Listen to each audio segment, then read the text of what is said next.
following program may contain coarse language, suggestive dialogue, and discussion of violent imagery and sexual situations. It is intended for mature listeners who can tell the difference between facts and opinions.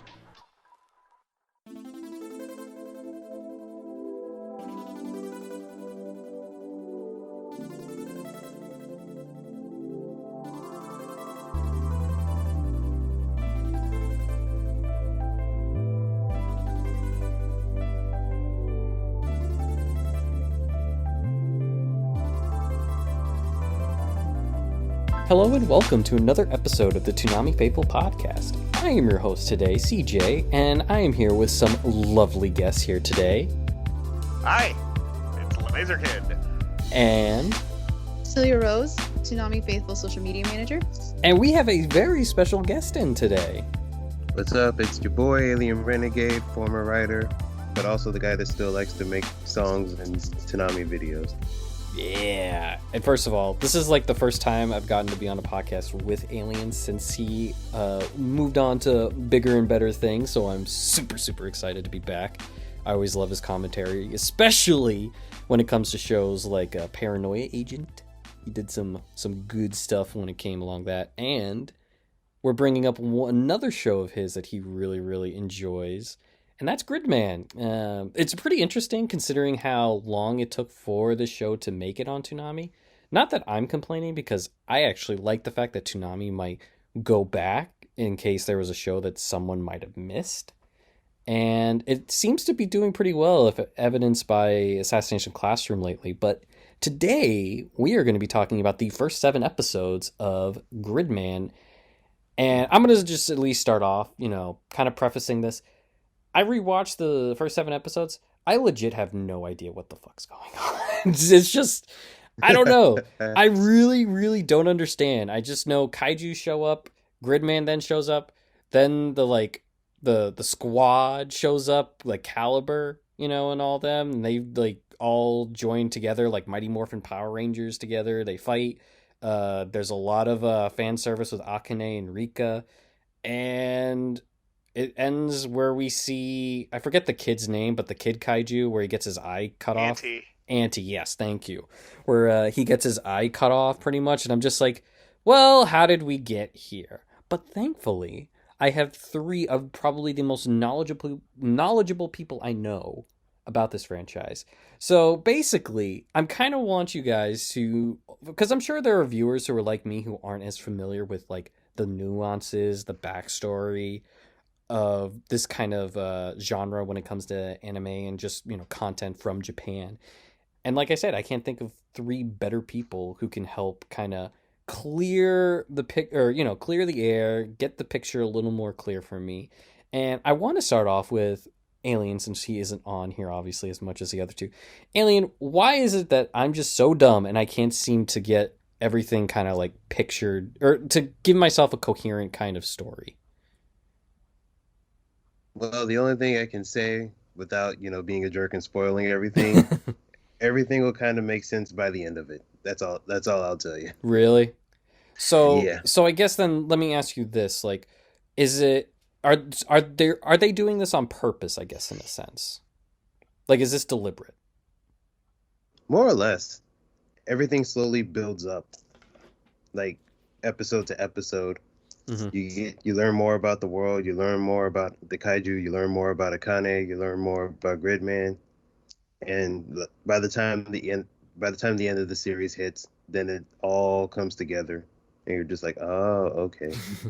Well, then I'll open this for pretty much everyone. Is this kind of something that this type of anime do typically? And I only say this because I know it's not necessarily a pure mecha anime, because I would kind of put that under more of like Gundam and like Outlaw Star. Well, that's more space opera, I guess. But this is more like a Super Sentai type of kind of thing, because that's at least the vibes I get when I was watching it. It definitely feels absolutely. like Tokusatsu. Okay. Yeah, it's 100% a Toku anime. Right. I mean, it's a sequel to an actual Tokusatsu series. Yes. The original Gridman. So I do remember that from, I forget who did a piece on that kind of thing. It might have even been you, Laser, but so is that kind of like the standard when it comes to these types of shows, where it's kind of ambiguous and it's like they're kind of they're kind of far reaching, and then all of a sudden it all comes together as we head towards the end of the series? Not particularly for a lot of things. Sometimes, but it's one approach of many. Mm-hmm. Yeah, it depends on which kind of series you're watching. Some of them are pretty straightforward, like these are the good guys, this is the bad guy, they fight the bad guy. But then sometimes they'll get creative with it and go a lot deeper with the lore and the plot. Mm. It definitely Yeah, feels I like think Gridman goes that way. right. I think a good example to compare this to would be something like maybe like Steins Gate, where you have that slow Oh, build up to it, and then by the end, pieces start clicking into place. And then once it's all together, then you'll get it. oh man, that's gonna get my hopes up. Steingate's buildup was so like you were so rewarded for that buildup. But so I guess when I look at this series like Gridman, how how do you guys rate it? I guess in that type of Sentai genre kind of thing, because with it being as ambiguous and as I guess want to say like really like high ambitions to really kind of capture this genre to be more popular. I think it's actually I think besides me not kind of getting the story, I think it does a really good job of introducing this type of thing to fans who might not be as familiar with it. At least, and that's just through my viewing of these first 7 episodes. And Celia, I'll start with you on that. Where it's how do you feel it does to kind of portray this type of I guess genre? I think for me, because I'm not as big of a tokusatsu fan. Like most of what I know about tokusatsu is just stuff in passing, just from being immersed in Japanese pop culture and anime fandom. Mm-hmm. But because I have even just a little bit of prior knowledge, I can definitely appreciate what this show has to offer and what it's trying to go for. I'm not so certain that could be the case if you don't have any exposure to it, because otherwise it kind of feels like this is just a really weird show with a giant robot. So it's tough to say because I have that pre-existing bias already. Mm-hmm. Well, I do think it does the job nicely because I know the Toonami fans love robots. I mean, look at Megas XLR, look at Gundam, all the different types of shows that involve giant robots. They've always seemed to resonate with the Toonami fans, and so I at least find it enjoyable, even though there's like obviously certain instances where I'm like meh, and then there's some where I'm like I have no idea what's going on, but I'll keep watching. What about yourself, Alien? What would you say this kind of that Gridman does for the genre as a whole as maybe like a representative for it? As a representative of just the toku genre, I can't really say on Mm-hmm. that front because Gridman kind of takes like we just discussed. Gridman takes its own unique approach to it. Like I was already on board when the series was announced because I was like, hey, cool, a tokusatsu anime. It's cool. I get to see punching a giant kaiju and stuff. But then that Gridman did this thing where they took a lot of standard tokusatsu tropes. They gave them actual lore, like lore reasons behind them. Like one of my favorite things about the show is the fact that they have an explained lore reason why like a city gets destroyed and then rebuilt by the Mm. next episode. Like Yeah. just those little things like that just kind of help make it a little bit more special for me Mm-hmm. in a sense. And then on top of that, like I have to definitely applaud the use of CG in Gridman because it recreates that same old weird clunky movement feeling of the people in big costumes, Yeah. but in anime form. And then because it's a studio trigger thing, they know exactly when to turn the animation up at the right times, and it's absolutely perfect. And just those little nuances like that Gridman not staring at the explosions or like Kaiju or Gridman doing like a pose before running in. Just all those little things like just make the the Power Rangers slash Toku fan in me just extremely happy. And I'm glad they both this decided to do something new while also keeping true to the Toku spirit. Mm-hmm. No, I totally. That's the thing. That's why I would like when I was first watching it. I'm like, this doesn't feel like Mecha. This feels more like it when I was watching Power Rangers as a kid. And Laser, you seem to at least have a lot of background knowledge when it comes to this genre. How do you feel Gridman does to either stand out compared to others or as a representative for the genre? Well, I mean, I'm more of a Power Rangers nut than I'm a Toku nut. I like Toku, but if I was gonna put myself into one basket, it'd be Power Rangers. But what I like about its representative, like Alien said, they animate it so that it looks like a Toku show. Like, you could animate it to be quote unquote more realistic. I don't think it would be as much fun like that, to be honest with you. But it very much replicates the monster of the week formula. In a way, it's almost like Sailor Moon more than it's like a Gundam. Wait a minute, are we gonna see some robot transformations into frilly outfits? Because I'm so there. I'm so there. No, not so much that. Like, but you have people transforming into powered up forms. You have the people turning into robots and shit. And you have the monster of the week that gets involved in the story, and then there's an overarching story, and then there's a mystery to be solved. I would compare it more to that than to a typical Toku, if I'm being really honest. Mm-hmm. I also like to think I just came up with the next big anime from Japan: robots transforming with frilly outfits. Like, come on now.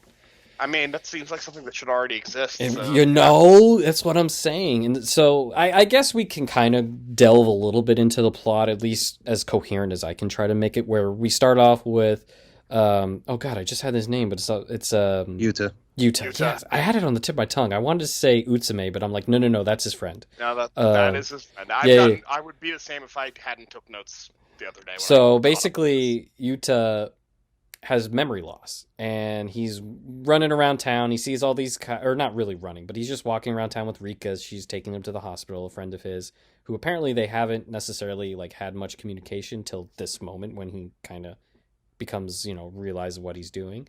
And he notices kaiju around the area, and no one else can see them. And then all of a sudden, a kaiju starts, attacking, and a computer at Rika's mother's shop is like, "Hey, I'm Gridman. We have to stop it." And Yuta's just like, your computer's talking and no one else can know. I love that so much. Like, can't you see him? He's right there, and he actually is right there, and no one else could see it. I was like, oh man, that's so funny.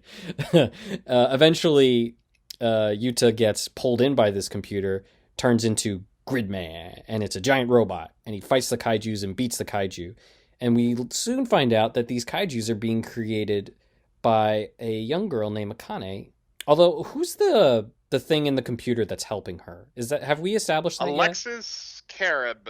Yes. So as far as we've gotten, Alexis is an alien. Right. Beyond that, we do not know yet. Because I was gonna but... I almost said he was a kaiju, but I'm like, no. He hasn't like grown or anything like that. So it's like, no, that's not right. So Akane's getting help from, let's just say, extra help from outside this world. And so, as Laser was saying, it's kind of a monster of the week formula where Yuta, Utsume, and Rika kind of form this Gridman alliance, which I do think is kind of a silly name. It's kind of childish, but whatever, it works. And they try to stop all these kaijus that Akane keeps making. And we also find out that she's making them, for at least at the beginning, for like petty reasons. Like, she wants to kill people who have wronged her. Like when the girl in their class knocked down a sandwich that she was offering to Yuta, or when the teacher bumped into her and didn't say sorry. She's specifically building these kaijus to then kill them. Kind of the same teenage angst that I had when I was a kid. I was making kaijus when people would piss me off too. So, it's we all have the kaiju making phase. It's normal. It was very relatable at that end. And so we watch as Yuta, Utsume, and Rika kind of figure out how to pretty much save their city, at least when these attacks happen. And we kind of see some kind of crazy stuff that Alien alluded to too. Like, places will get destroyed, and then the very next episode, or even that same episode when the next day, everything's back to normal. Although there are a few differences, like if someone does die from these kaiju attacks, they stay dead, and people kind of forget that they were at least there that very same day. That's the part that hits me the most in this early part of the show. The deaths are not just deaths; they never existed. That is some creepy shit. It is, and I really like that because, like, for me, when I would watch, like Power Rangers when I was a kid, they never really had that type of stuff for me. And I'm just saying what I remember watching. The most dark that it ever got was what happened with Tommy the Green Ranger, where he's like transported or like stuck in another dimension, and then he comes back as the White Ranger, and like he's kind of like dealing with some demons in him. That was about as dark as it got. And while that's definitely not necessarily the easiest thing to deal with, it never quite got to the level that obviously with Gridman, where like that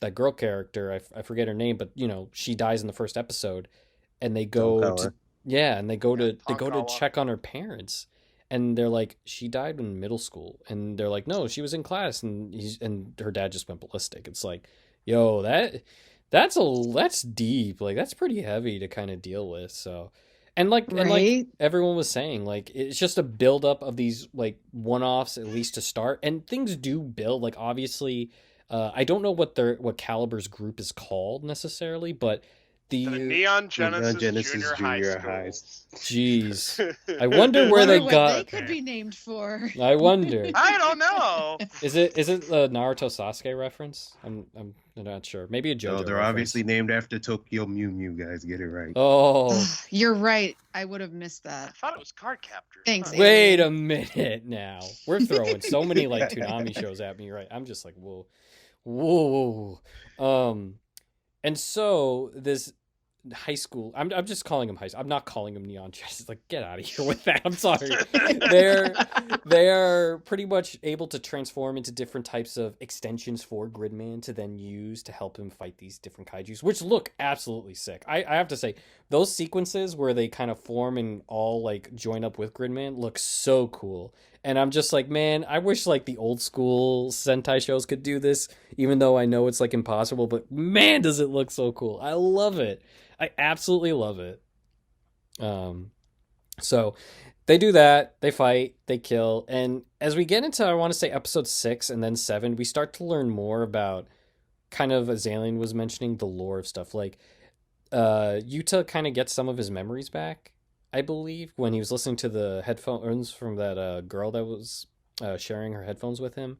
And Akane seems to be a little more blatant with her dialogue when she talks with Utsume and Yuta at points. So I'm just like, oh, things are getting good. Things are getting really good. And as I mentioned earlier, we end obviously episode 7 where Auntie loses an eye pretty much. So it's like things are getting pretty serious when it comes to Gridman. And I want to at least start, because I know everyone here has enjoyed it, and while I may not understand, as you know, all the little nuances and like references and stuff like that, I enjoy it.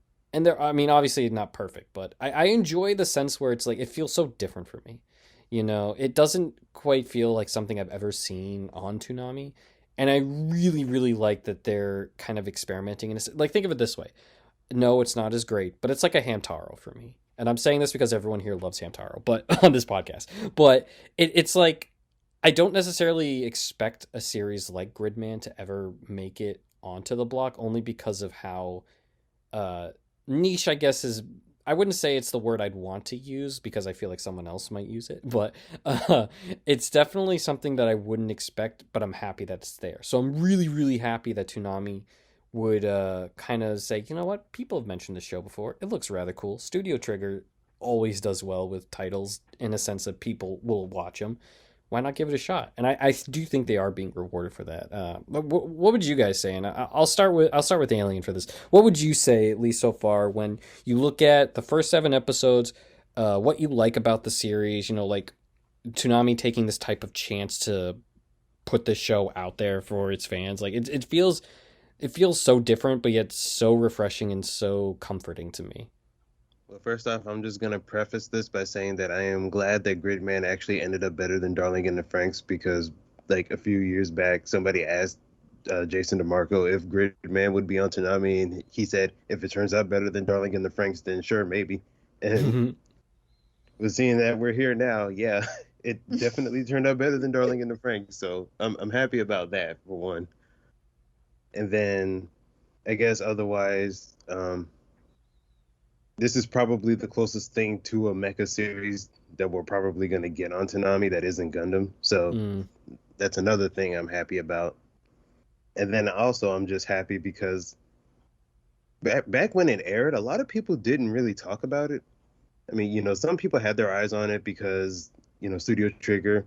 Some people had their eyes more on, well, Rika's thighs. We'll get into some feelings about that. Don't worry. But like, yeah, like what other than Rika, pretty much the series kind of went under the radar. Not a lot of people talked about the series itself. And it kind of made me sad because like it ended up being my second favorite anime of that year behind Cells at Work. And Oh yeah. and I'm like really glad that it's actually getting a chance on Toonami because for one thing, not only is the show good, the dub is also great and Mm-hmm. everyone did a great job. And it's just reminded me how much of an amazing director Clifford Chapin is. Like I swear he doesn't get as much appreciation for his directing as he does for like his And he Bakugo should too, voice. because he's done Doctor Stone as well, which is another English dub that I think has been absolutely phenomenal. Mm-hmm. Yeah, I think that's fair. Definitely. And I guess when I look at it, where it's like you mentioned how, besides Gundam, it's very rare to see like another mech potentially on Toonami. Why do you think that is? Like, I always thought that mechs were a popular genre for anime. I know it's not isekai, although I kind of wish that we could kind of grow out of the isekai phase. But why do you think that these types of series aren't getting enough attention? I guess like it It's just seems that mostly way. it's mostly just a shift of the times, really, because a lot of mecha shows are actually pretty difficult to make overall. Hmm. Because a lot of the focus on mecha shows, for a lot of them is the giant robots. So like they make giant robots, they make cool giant robots fight, but then like as a result, a lot of recent mecha shows are not that good. One of the biggest examples I can think of semi recently, this one aired in about I think 2014 or 2015. It was called Captain Earth. It had a really Oh cool yeah. concept, but then it landed very, very flat, and it ended up being extremely mediocre. And then this is probably a correlation causation type thing, but I think it also has to do with Sunrise moving on from being the Gundam studio to being the Love Live studio, and then all the idol shows started popping up. That's true. That is true. But yeah, mechas just don't hit the same like they used to. Because I Mm. think a lot of people realize that a lot of them are kind of, I don't want to say carbon copies of like original Mobile Suit Gundam, but there's a lot of war stuff going on. It's all same kind of war politics kind of stuff, Yeah. and Old Noah you know, Zero a lot, comes to mind, so I know what you're talking about. Yeah. but then there are a couple of them that kind of do things a little bit differently, but they still don't get much hype or much praise because you know chicks don't dig giant robots much anymore. No. To use to Mega's reference. Yeah. It's like, can I introduce you guys to a show called Planet With? Let me tell you something. Ooh, that hits different. And Celia, I'll move the kind of the same thought over to you. Like, what is it about Gridman of these first 7 episodes that really works, despite feeling that it might be kind of niche compared to like say a Gundam, right? As we're kind of saying, like, when you look at Toonami for Adult Swim, when you look at mech shows that have been on recently, it's really just been Gundam. Unlike, where you would have maybe more space type of exploration like Outlaw Star, Cowboy Bebop, there hasn't even been a lot of those even for this type of show. And I know Gridman doesn't necessarily explores things in space, although hey, Akane is being helped by an alien. So I'm kind of curious, like, what's your take so far on like what works, what doesn't, or most we'll stick with what works at least, and why you don't think, or why you think it might not be pulling in the same type of attention as other types of series. Right. So with Gridman in particular, I do think its time slot doesn't do it any favors. It comes on at 2 a.m. So what I see, at least from the social media aspect side of things, is the people who already like Gridman are already watching it.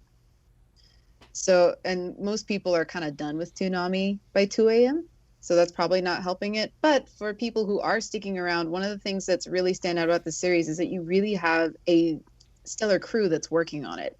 Like the director, his name is Akira Amemiya. He's actually given the title of Hiroyuki Imaishi's protege at Studio Trigger. And Hiroyuki Imaishi is responsible for directing Gurren Lagann and Kill la Kill, Promare, like a lot of the big Trigger titles that have been, and Gainax titles that have been super standout over the years. This guy has been studying underneath him. And you can really feel it in the energy in the first 7 episodes, I think. Even though he's not like super bombastic and it's explosive as Imaishi, his directing style for the overall series, I think, is very present.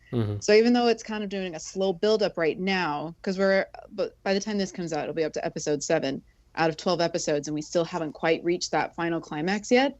But it doesn't feel like it's dragging. No, I will definitely say that, where I may not necessarily understand quite everything, I don't feel bored. Like, I don't feel like, oh, can we get through this? There was at least one episode, but that was just more of certain instance, but we'll get into that later. But no, I don't feel that at all. And I think that's really, really a huge strength for Gridman. Right. And then you have music by Sagi Sushiro, who it's so has good. done music for everything, and everything he does is amazing. Oh, the music for Gridman. Yeah, Gridman's music is great. And then he did music for Evangelion, for Macross 2, for Bleach. Like, he's done so many different things. And the music in this show is so nice. Like, so much so that when I'm watching it, I'm like, oh, this is a really nice background track. Like, this fits the atmosphere very well. So I think that it definitely has a lot of strong points to it that can make it very appealing if you're not already familiar with tokusatsu stuff or even like otaku pop culture things. Yeah. Well, and you brought this up, so I want to at least ask you this. So you think that the current Toonami time slot that it has doesn't do it any favors? And obviously the later things are on, the less people are likely to stay up and things like that. But let's say they did essentially move Dragon Ball Super off the block, so everything moved up in half an hour earlier. Would that really change much, do you think? Like, it almost feels like we're trying to cut off the wings of a mosquito when it's like, is that really what's going to thwart it from being able to thrive? It seems kind of silly. Now, if you wanted to say, oh, if we moved it to like 12:30, it's like, yeah, that makes total sense to me. But like, just moving it up 30 minutes, I don't see much of a change in that. No, like I think in order to reach more people, you'd have to go for an earlier time slot, like probably about 12:30, 1 o'clock, especially because it is one of those shows, like Alien said, that flew under the radar. People tuned into it because it was Trigger, but when you watch it, it doesn't match any of Trigger's original properties in terms of aesthetic or in terms of the energy and charisma that it has. Because it's not. It's made by Trigger, but it was commissioned by Tsuburaya Productions. And they're the studio responsible for tokusatsu series like Ultraman, like the original Gridman series in the 90s. So I think a lot of people went into it being like, okay, cool, Trigger show. And then they get into it and they're like, what the hell is this? And then eventually drop it because it does have that slow burn buildup. So for something like this, that's a bit quieter and not as well known, I think it really needs that earlier time slot to get more eyes on it and for more people to appreciate it on Toonami. And you're not necessarily saying just the 30 minutes. You mean like a drastic change, like up earlier. So, and then that begs the question. So what are we bumping down, right? Considering the types of shows that are on, are we bumping Attack on Titan down? I wouldn't mind that. That's what makes it hard, because it's such a strong lineup right now too, is that it really seems like it's hard to move any pieces without really disrupting the flow entirely. Now, like I said, I'm fine if we want to move Dragon Ball Super, you know what I mean? Like, cause that can just go. Right. No. And not to throw a ton of hate on Super. I get it. You know what I mean? Like, and some people like it. Like, I have college friends who's like, yo, we love Super. I was like, dude, that's all, I'm happy about that. Right. But it's like, all of a sudden you have Attack on Titan, you have Black Clover, you have Sword Art Online before, Assassination Classroom. And I'm like, well, which ones are we, because all of a sudden it's like, oh, we can push Assassination Classroom down, but wouldn't we have the same argument with Assassination Classroom that we are with, you know what I'm saying? So it's like, I feel like it's a tough ask to be like, yo, Gridman should be up. And let me preface this. I would be more than happy to have Gridman actually right after Dragon Ball Super, because I'm not necessarily a fan of Attack on Titan Season 4. I've already seen Black Clover, so I'm Gucci wherever that goes. It doesn't bug me if it's on later. But it comes to a point where I'm like, where are we really going to put this when I just don't see 30 minutes really making that much of a difference? Exactly. And that's what makes it tough. And now we've got Food Wars Season 3 that's coming in. So it's like, oh, we can bump that down too. That season is terrible. That one's not very good. No, so that one could be bumped down. I'll be honest with you with Food Wars, and I'll write about this too. From Season 2 on, the anime is so bad. It's just not good to me. And again, we could say that for another podcast part, but it's just one of those things where it's like, okay, we can bounce Food Wars and Attack on Titan just because CJ doesn't like it. It's like, then you'd have people be like, but wait, more people watch. You know what I mean? So it's a tough ass. And this is this has been, I I guess, a contested kind of discussion that Sketch and I have even had. And I'm just like, okay, we move it up 30 minutes. I highly doubt that changes much, but, you know, c'est la vie. It's, you know, but I will say, I do think Gridman deserves to be obviously on earlier just because I like it more than a few other shows that are airing on the block. And now, Laser, I've been patiently waiting to hear from you. What is it about Gridman that you think that it does, like, super well, and why someone like myself who may not be as familiar with this genre seems to have such a like fond feeling watching? You know what I mean? Like, I'm not watching it for the sake of watching. I'm like, this is actually freaking enjoyable, you know? So why is it that Gridman seems to do that? Well, I think a lot of it has to do. It's been mentioned a couple times, but it has intense energy, and it does not waste it. Even if you're not going to pay attention, if you're not going to be a lore nerd like me and go, "Oh, I see what you did there. Oh, I see what you did there," there's always a robot punching a kaiju, going crazy, and when that's not going on, people run around trying to figure out what's going on. And for me, and for a lot of people, I think it's the mystery. You don't know what's going on. You're not supposed to, but you're getting little pieces. Like, we just found out, you know, now we know who. I mean, we've kind of known who was creating the kaiju, but now it's like stably going, yeah, no, she's doing this, and she's admitting it to the good guys now, and that's a whole nother level. And okay, well, why is this going on? Who's this Alexis guy, and what's his deal? Mm-hmm. And oh, there's a kaiju that's not evil. Oh, hey, there's a kaiju that's a human, and he's still around and doing stuff. By the way, my favorite character right there, Auntie. Watch Auntie. Auntie's gonna be a fun ride. But I really like the storytelling, to be honest with you, and I love the characters more than anything. Yeah. Even the characters that don't get a lot of a push, because not all of them do. They're interesting, they're quirky, and they do things that are interesting. To piggyback off of that too, I think how Gridman did Akane is just amazing, because we get it. She's obviously the antagonist of this series, but it's like, I just always leave an episode wondering why. Why is she the antagonist? Why is she the way that she is, right? Why is she collecting all of these different types of stuff? Or like all the trash bags and whatnot. Like, I find the way that they were building up her arc really, really clever. And maybe I'm off base thinking that way, but it's more so in a sense where I really, really enjoy this lead up to what she really is as an antagonist. Because, you know, she's obviously fronting with Yuta and them like, oh, hey, you know, I'm just, you know, nice person, whatever. And then all of a sudden, as where we are now, it's like, by the way, I'm killing people. You know what I mean? So it's like, it's such a like Jekyll and Hyde type of thing that I've really found enjoyable with watching her grow throughout the series. Keep watching that space. That's all I can really say without laughing more with Alien.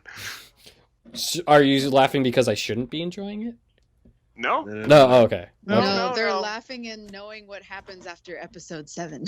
Yes.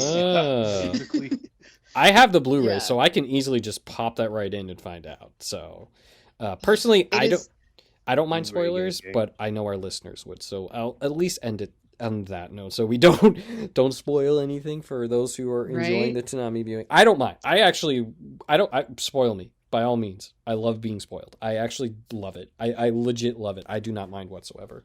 See, the trick is that Akane is Sailor Moon. I see. Well, no, I don't see. Whatever. Anyway. Anyway.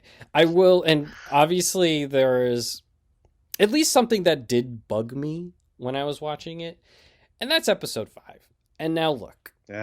I totally get anime does beach shows. It's a trope. We gotta get the waifus in skimpy outfits because, as we know, sex sells. And I'm saying this lovingly. Us weebs, we're pretty degenerates. We're pretty much degenerates. It's fine. It's fine. I am. It's okay. Like, I admit it. Those kind of things. But man, did I feel so uncomfortable with the age that I am right now. And with the shots on Akane and Rika, I'm just saying it. I felt really like, do I need this? And the level of detail was like, I died a little on the inside. I'm not going to lie. And it's one of those things where it's like, I get it. And yet, like, with how blatant it was, and like, where I'm like, does this really need to be here with how really enjoyable Gridman has already been? Do I really need this? Really? And I know before the recording, I had to inform Celia about why Rika was designed the way that she was. She giggled, as she generally does, which is fine. But it's just like, I don't know. I felt I'm gonna be honest, I felt uncomfortable. It's like how I would feel if I'm watching interviews with Monster Girls, and then someone's like, oh my god, I find like one of the main characters super hot. I'm just like, please don't. It's so cool if you like the succubus teacher, but like, it felt really weird. I'm not gonna lie, it felt weird, especially like the level of detail. And then like I'm looking at my phone for something, then all of a sudden I look back, I'm like, oh wow, that's really in depth on someone's butt. Oh, we're gonna get a pinup shot. Okay, yeah, here we are. It felt so out of place for me. It really did. So I'm just gonna say like that made me feel uncomfortable. I'm not gonna lie. That's that Studio Trigger horny on main type shit. Right Yeah, it is. It is. Like, yeah. I mean, obviously Kill la Kill had that too, but they kind of covertly like put a meaning to it where clothes were kind of a big selling point of the series in general, especially with the type of themes that they were trying to have viewers kind of draw at their own conclusion, at least at points. But like here it's just like, wow, do you guys like work for Azure Lane or something? Like, good lord. Oh, Alien gets that reference good, but it's just like it felt a little. Not only did it felt unnecessary, it felt forced, and I didn't think I needed that. You know, like, and I like fan service. Like, for God's sakes, I play like 3 or 4 gacha games. What is the point of playing those gacha games? To collect waifus. And husbandos, of course. I love me some Silver Ash. The good old waifu simulator. I love me some Silver Ash and Zhongli, let me tell you. But it felt really out of place. And am I weird thinking that for this show that felt super out of place, or am I just like, oh, CJ, you're pouring on everyone's fun? You know what I mean? Not really. I mean, like I was kind of nose blind to it at first because I watch so much freaking anime that I don't even notice it half the time. But it's pretty extreme. Yeah, I was like, I'm talking to like one of my best friends who's watching this for the first time, and like when I told him the week before the episode aired, I was like, next week is the beach episode. He was like, oh, okay, I guess they're just getting all the tropey shit out of the way before we get to the good stuff. And I was like, yeah, pretty much. Yeah, and I will say this. That's kind of what it felt like, honestly. The style, I will say this, the style for like Rika, I thought it actually looked rather nice, especially when you have like the kind of combo that she did. But I'm just like, I didn't need the close-ups. I'm sorry, I just didn't. It drove me nuts. It really drove me nuts. Ugh, I'm gonna go to hell, aren't I? I think we're all going with you. Like I've seen some of the posts on that night. No, that night. Nah, some of those people definitely got a higher spot in hell than you. Celia probably saw all of it too. Oh god. I did. Yeah, that whole timeline was horny on main. It was fucking something. Did. Well, and honestly, trying to collect materials for this show is really interesting sometimes because, like, the way I do the weekly schedule graphics is I like to feature art from each of the shows, right? But trying to find art from Gridman, official art that's not soft core, is really difficult.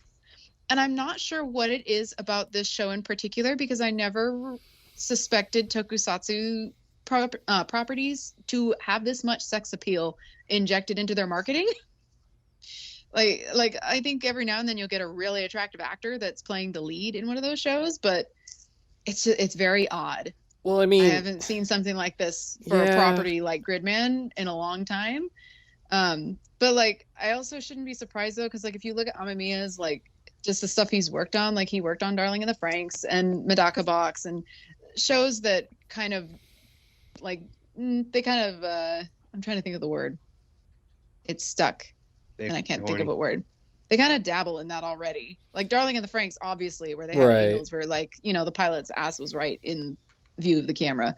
So part of me is not surprised, but at the same time I'm like, why? Like it just seems so odd and it doesn't fit with the show itself.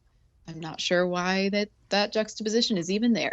Well, I at least hope you had a little fun on Twitter seeing all of it. I'm sure there was some eye rolls, but I'm sure I was at least hoping it wasn't totally upset. But I will say, like, I remember seeing the debut of Gridman at Anime Expo. And what do you think was the first thing everyone was talking about? Vic. Thighs. Yep. Absolutely. They gave everyone, I believe, like a character sheet of who was in it, and everyone was like, "Holy shit, what the hell?" They were kind of taken aback, and then obviously the director asked for Rika to look like that. Yep. Yep. Mm-hmm. Hey, I mean, I'll say this: you don't normally say that, but at least he had the guts to say it. So, you know. I mean, fair enough, I guess. Yeah. But yeah, no, it's. I will say that picture of Rika in the casual wear that you found, Celia. Holy fuck, that style! Oh man, that is some drip. God damn. Isn't it wonderful? That is. I love it that when is staff stylistic. members do that. Oh man, It's wonderful. that looked really good. So, but yeah, now that I finally got that rant out of the way, I'm sorry, I had to get that out there. It's like I'm watching Gridman. I'm not watching Fairy Tale. I expect that in Fairy Tale. I don't want necessarily expect that in this, especially with like, what's the word? It's like it just Gridman has so much more to offer than simply that. And I guess kudos for them to be able to bring sex appeal into it to at least try to make it a little more memorable. Because what do you think people would feel about the show if the female characters weren't that memorable? Like Alien was mentioning how like only people were only talking about Rika and Akane, and then like what if they weren't around looking the way that they did? The show probably wouldn't even be known by anyone but the three of you here. It's just like so. I'm a sad boy. I'm a little sad, but Honestly, I will say though that it was pretty good marketing because boy, when I tell you that Pixiv was popping off during the airing of Gridman with Rika, Oh yeah. like boy, that Rika had over like 1,000 pieces of fan art on like Domber and shit, like about 3-4 weeks into the show, and it was like, yeah, it definitely spread awareness for one thing. Yeah, Mm-hmm. like you can say that about it. like I say, anime fans, we are degenerates. But you know what? It's true. I love y'all. I still do. Because if I didn't, I mean, what would I be? Even worse. But yeah, I'm glad I could at least get rant and get that out of the way. But other than that, I've really, really liked the action in it. I mean, Trigger has always done a really great job with action. I know they blew me away in the first fight between Ryuko and Satsuki in Kill la Kill. Like, oh my god, that fight was so good. I'll probably watch that after this episode because I'm thinking about it. I loved it so much. But like, I think it was Alien who said how there was like they kind of integrated the same moments that you would see in like the live action Sentai stuff, and yet it still looks so fluid and amazing. Like, what a strength to have a studio like Trigger do this type of animation, and it clicks. It just looks so beautiful, and I think it's, to me, as much as I do love the music, I do find the animation action and the choreography of that to be the biggest strength of the series. I don't know if you guys might agree with it, but I freaking love that part so much. Just seeing all the fights and how just fluid and beautiful it looks. Oh yeah, I think absolutely. Yeah, it's definitely one of the most unique things about it that really helps it stand out by itself compared to anything else. Yeah, I agree. It actually kind of makes me wish the fight sequences were a little bit longer. Mm-hmm. I was thinking it that makes too. me more hyped for the sequel, though. So there's That is true. When did they say that was happening? April. This month, even, or this month, this year. 2 I mean, months. Yeah, this year in about 2 months. Spring season 2021 going down. Dyna Xeon, I'm excited. That's exciting. That's super exciting. Because, like I said, I really like how this season or this series has gone. So I can't imagine how the second one's gonna look. I am half hoping because we have Gridman that we'll get Dyna Xeon on Toonami. That's my half hope. I mean, I know there's kind of a meme with like Mob Psycho at least, but Toonami always tries to like grab future seasons of stuff, and I know that Daizon is like a continuation, not necessarily quite like, oh hey, like it's gonna be the next part with Yuta and all them, but No, it's gonna be more of a spinoff in that Right, sense. so it's like, but Mhm. I do think that they might, although, they didn't go for Gun Gale Online, so I don't know, actually. That's an interesting argument to look at. But I don't know, I think that Toonami generally wants to go for things like that. But, I mean, The who am I to reason I say? have hope is why else pick up Gridman that's 3 years old? Because it was I mean, better it's than awesome, Darling in the fine. Franxx. I mean, it's awesome, so I'm fine with it, obviously. But I'm half hoping that it's an opening bid for a Dynazeon. Well, and like the vibe I get though with Gridman and why it was picked is that the staff, at least DeMarco or maybe some of the other staff, watched Super Cyber Samurai Squad. I forget what all the S's stand for. Superhuman Cyber Samurai Squad. I know this because I watched it. Yeah, same. But if they watched that in the 90s and were like, oh, hell yeah, this was a great show. I really love that. And this show is based on that and references it and pays homage to it. Let's get it on TV. Like, this looks cool and it's by a studio that we like and all these things. Like, I could see it being like a personal pick that they lobbied for I could see that. 100%. versus something that they were like, the audience is going to love this. It's more like, this is something cool and I want it to get on here. How do you... I guess a good question for me is, like, how do you feel that how Gridman does when it pays homage to, like, all the different types of Sentai stuff? Like, do you think it does a good job? And I'll open this up for everything. Freaking Why? I love the little nods. Freaking Like, Give me the Ultra goods. Red King. So I mean, why? like- Why does it? I mean, the fact that the name itself, like the 4 S's, also alludes to Superhuman Samurai Cyber Squad. There's an actual acronym that they explain in the show, but the fact that it also alludes to the American version of Gridman, that in and of itself is great. Also, the fact that one of Boar's attacks is named after one of the characters in Superhuman Samurai Cyber Squad, like that stuff is really cool. Mhm. And then and of course I posted this on Twitter when episode 6 aired about the little girl kaiju being a direct descendant of one of the kaiju from the original Gridman series, and the fact that they kind of brought that reference back and then had Anocyllus's descendant kind of pay it forward to Yuta, who was like the new Gridman. Like, just stuff like that just makes the series a lot more interesting, and like just all those little nods and references. Like, Yeah, I also being said a big this. Toku nerd just helps a lot too. Yeah, like I also said this, but like Gridman works fine as a standalone anime, but then they throw in all of this love, all of these references, all of these nods that old school fans will absolutely like pick up on and enjoy. And I love it when anything does stuff like that, because it just shows that, you know, they put a lot of love into making it. Well, and most of the kaiju are some reference to another kaiju that's appeared in another franchise at some point within Ultraman or within Gridman also. Like, there's a lot of original kaiju that are created for this series, but like when I went and did my research on some of them, because some people on Twitter were responding to our live tweets saying, oh, this is based off of so-and-so from this series, most of them are references to that. You know, and then there's some really deep Easter egg references to like Transformers Shatterglass and stuff like that in there also. There's references to Japanese toy manufacturers. Like, this show has a lot of Easter eggs. And if you know it, you're going to recognize it as soon as you see it. I'm always a fan of Easter eggs like that. I'm a Kingdom Hearts player, so I really enjoy that type of thing that series can put in when you're enjoying it. So at least from what you guys are saying, it sounds like Gridman really not only does a great job at kind of representing the genre, but also does a really good job of paying homage to like series that have been around before. Like, I really like, it's almost as if it's like, hey, we get it, you're trying to be the next spotlight for this type of thing, but you're not forgetting the other places or the other series that kind of help pave the way to even make this a thing. Like, I find that kind of sweet. Would you guys say that Gridman might be like a love letter to the old type of Sentai shows that have been around? Mm-hmm. Oh, Mhm. 100%. Absolutely. I agree.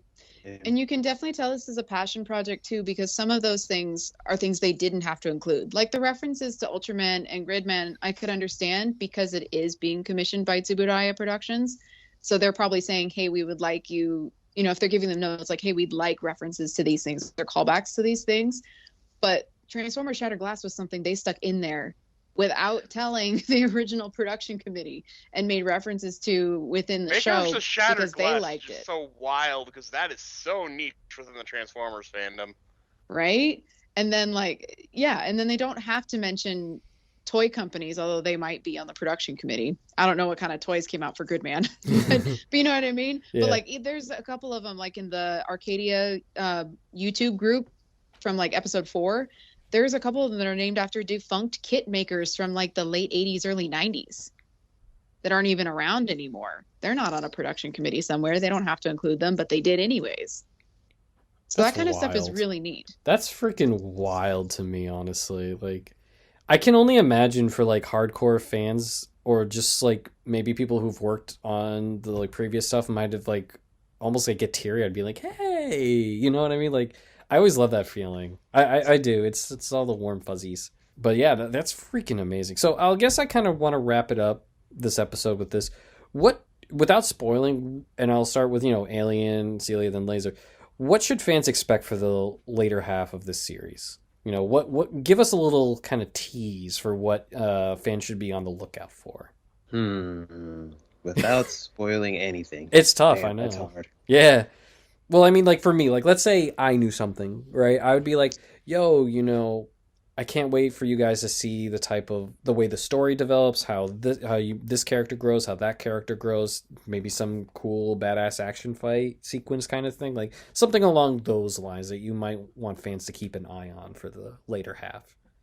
Okay, I guess I got two things. It kind of starts to dip a little into the more psychological frame, close to the end, and that's another very unique thing about Gridman, especially when it comes to a Toku type thing. Yeah, it gets pretty depressing. Oh. Not Madoka depressing or anything, but are we going the Evangelion route? Not as fucked up. Definitely not as fucked up. We need therapy for that series. I'm sorry. Oh, that'd be a fun podcast episode, giving Shinji therapy. Oh, dear. Get in a fucking psychiatrist chair. Oh, God. Someone please do that. but yeah, it just keeps, the lore just keeps getting deeper and deeper. And I'll say, one of my favorite episodes of the series is episode 8, and once you see it, you'll probably understand why. It's one of the best directed episodes of almost any anime I've ever seen. Ooh. And also, since we were talking about Easter eggs, Laser Kid can vouch for this, but the Easter egg at the end of the series, in the last episode, that shit made me cry tears of joy. I love it. Oh yeah. All right, well, not to move away from Celia, but I'll let Laser, just because he at least knew something of that. Laser, give us a little tease for the back half. Watch the villains. Watch Auntie especially. Watch Akane, and even watch Alexis Carib. That's where you're going to see a lot of the plot evolve. Not everything is as it seems. I will say this. I like Alexis's voice. I forget who the voice actor for him is, but I mean, I've heard him in so much. He's Zaruba, I know, in Garo, and I fucking love his voice. It's so good. So Celia, what about you? Oh, what's up? I forgot his name. Barry Yandel, yeah, that's... Oh, it is? Okay. I thought it was, but I didn't want to say the incorrect name kind of thing. So thank you on that. I love his voice. He does that type of mentor, but yet also creepy kind of thing so well. Really, really good. Wonderful casting. As Alien alluded to, Clifford Chapin does a damn good job at casting and directing. Ooh. But Celia, what would you say fans should be on the lookout for the back half of this for future episodes? Well, I'm in the same boat as them. It'll be easy for me because this is my first time watching Gridman also. Oh. So I don't know what to expect for the back half. But I do know that after watching episode 7, that after they were calling Akane a god, and then Alexis says that she's just a human, I know something's up. So then let me ask you, what are you looking forward to? I just want to find out what's going on. Because at first they were calling her a god, and now they're saying now Alexis is like she's just a human, and obviously he's the one pulling the strings.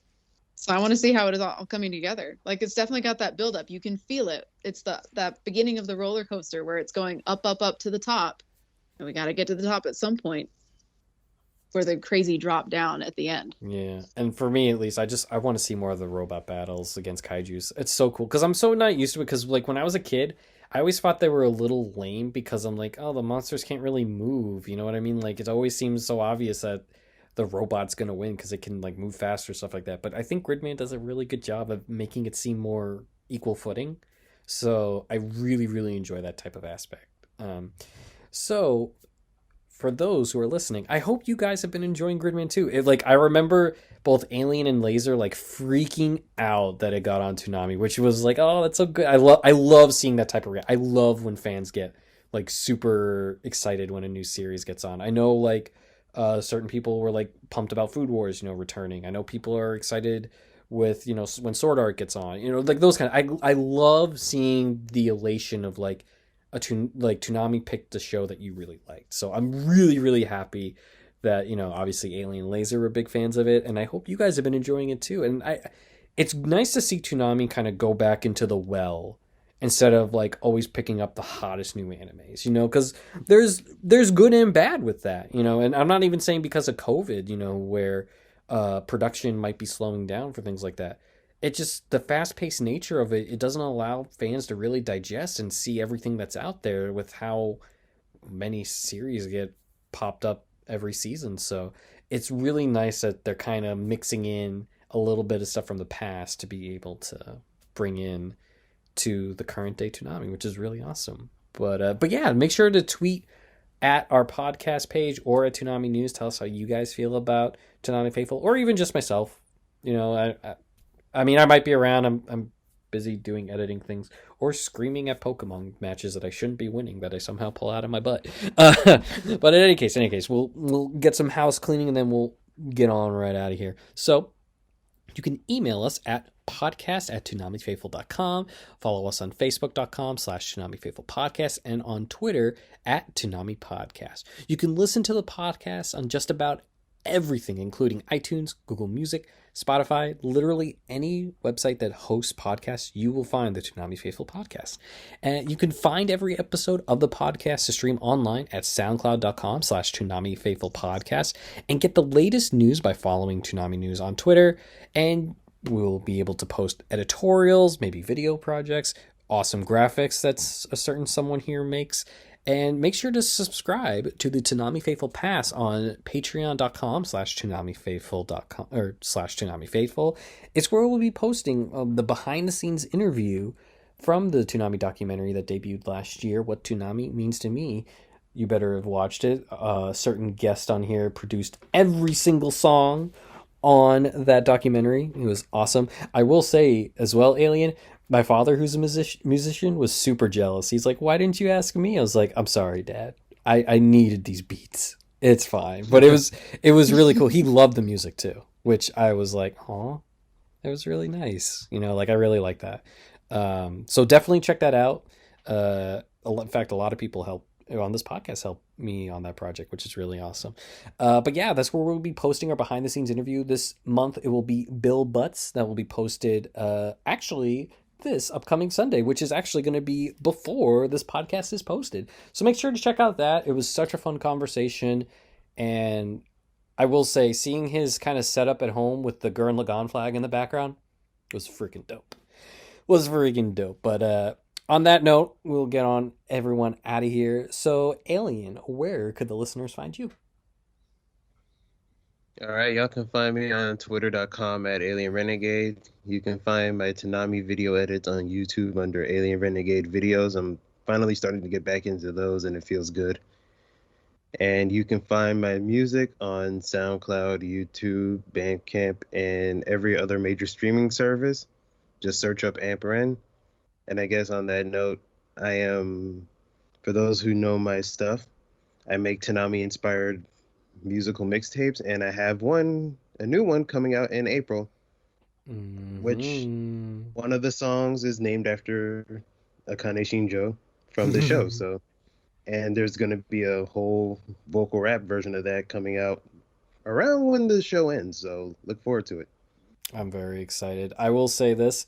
Alien makes some really good music. You will not want to miss this album. Trust me on that. Laser, where could our listeners find you? You can find me on Twitter at LaserKidPrime. You can find me on the Dumb Weebs podcast. And I'm a pretty regular guest on the Demon Slayer podcast, I'd say. Of course, make sure you follow and listen to the Demon Slayer podcast, our sister podcast. They do such amazing work. In fact, I believe Alien's even been on it as well and edited some of their episodes as well. So definitely check out that podcast. Celia, where could our listeners find you? You can find me on Twitter at Planets Twinkle and on Facebook on my cosplay page at Celia Rose Cosplay. I'm also on all of the Toonami Faithful social media pages for Instagram, Twitter, and Facebook. So every time you comment or tag us, I see it. You can also find Celia bullying me for my gacha addiction. So if you see that, you already know. She's very mean to me. And you can find me on Twitter at CJMaffris. You can find me potentially on Twitch again with that same name. I finally got my PC back up and running. So I'm going to be obviously trying to get that. I'm having some internet issues when it comes to that, but maybe in the future we'll see with that. And make sure you check out the Toonami Faithful, or not Toonami Faithful, but the Toonami documentary, What Toonami Means to Me, a project that debuted last December. That can be found on our YouTube and Facebook page. Please check it out. The amount of comments that I've seen where people are saying, this was so amazing, this was so awe-inspiring, thank you so much for making this. It truly melted my heart. And I was really happy to be able to produce something like that. So please check it out. I'm going to be obviously promoting it probably till next year. You can't stop me unless all of a sudden I'm not on a podcast episode. You can't stop me. I have too much power now. But on that note, guys, thank you so much for listening. And I hope you guys are enjoying Gridman enough to maybe want to check out some other Sentai type of shows, whether it be anime or live action. I know I'm going to probably, with how much I've been enjoying this, and hopefully you guys do as well. But as always, thank you so much for listening and enjoy the future iterations that Toonami brings for us.